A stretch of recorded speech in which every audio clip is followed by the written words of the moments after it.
বাড়িতে পরিবারে অশান্তি আছে না, একটা তাবিজ দেব, নেবেন?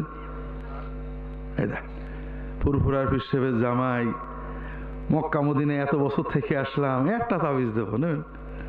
অনেকে বলে ওদের হাদিয়া কত, বলে হাদিয়াও বেশি না।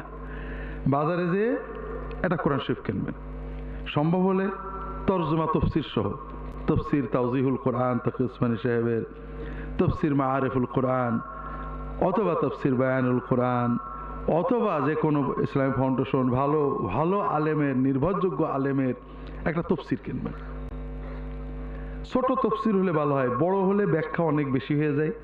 যেমন বর্তমানে খুব সংক্ষেপ তফসির একটা আছে, পাকিস্তানের খুব বড় আলেম তকি উসমানী, ওনার লেখা তাওজিহুল কোরআন, খুব সহজ এবং মুখতাসার, আপনি কিনবেন। বেশি দাম নেবে না, তাবিজের দাম বেশি না, এই হয়তো 900 টাকা 800 টাকা নেবে, 3 খণ্ডের বড় বই। তো যাই নিক, বাড়িতে নিয়ে আসবেন, নিয়ে এসে প্রতিদিন নাতি পুতি, সন্তান, ছেলে মেয়ে, বউ, মা বাবা, বাড়িতে যারা আছেন সবাই বসতে হবে, এক জায়গায় বসবেন।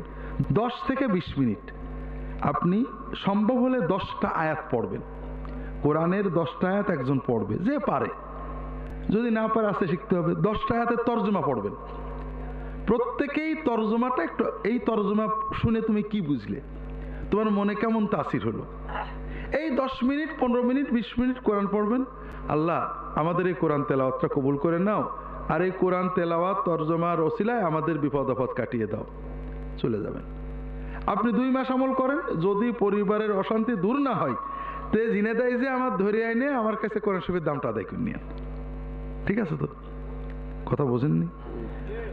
আল্লাহর বরকত পেতে গেলে কোরআনের কাছে যেতে হবে ভাইরা।